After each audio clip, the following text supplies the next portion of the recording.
In the quiet Nigerian village of Amuaka, the day always started the same way. The air would fill with the crowing of roosters and the soft, rhythmic thud of pestles pounding yam in wooden mortars. Red dust kicked up from the earth as children ran barefoot along narrow paths, their laughter mingling with the familiar sense of palm oil and wood smoke. At the very center of the village stood the ancient Iroko tree, wide and proud, watching over Amuaka like a silent guardian. Amuaka was famous for one special thing: the talking drum of Elder Boba Sodiq. This wasn't just any drum. Whenever it spoke, the whole village listened. It announced festivals, warned of danger, and called people together in times of both joy and sorrow. The elders would often say that the drum carried the spirit of the ancestors, and as long as it sounded, Amuaka would remain strong and united. But one morning, the drum did not speak. The familiar rhythm that woke the village was gone. Boba Sodiq sat outside his hut, his face etched with worry. He struck the drum again and again, but it produced only a dull, lifeless thud. The vibrant voice of the village had vanished. News spread through Amuaka like a harmattan wind.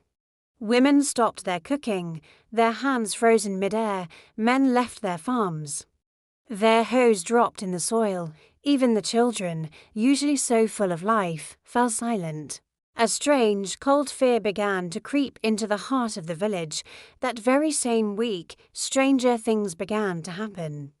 Neighbors who had lived side by side for years started arguing over small pieces of land. Brothers who had once shared everything refused to speak to each other. Even the village stream, the wee river, which had always flowed generously, began to dry up, its bed cracking under the hot sun. The village felt like it was breaking apart from the inside. The elders gathered under the shade of the great Iroko tree, their voices heavy with concern. The spirit of the village is angry, one elder declared, his voice trembling. No, another replied, slowly shaking his head. The spirit is not angry. It is wounded. We have forgotten who we are.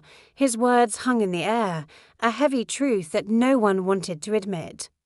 Among the anxious crowd stood Amina, a young girl known throughout the village for her quiet kindness and her surprising courage. Though she rarely spoke up, she listened with an intensity that few possessed. She absorbed the elders' words, feeling their weight in her own heart. That night, as the village slept uneasily, Amina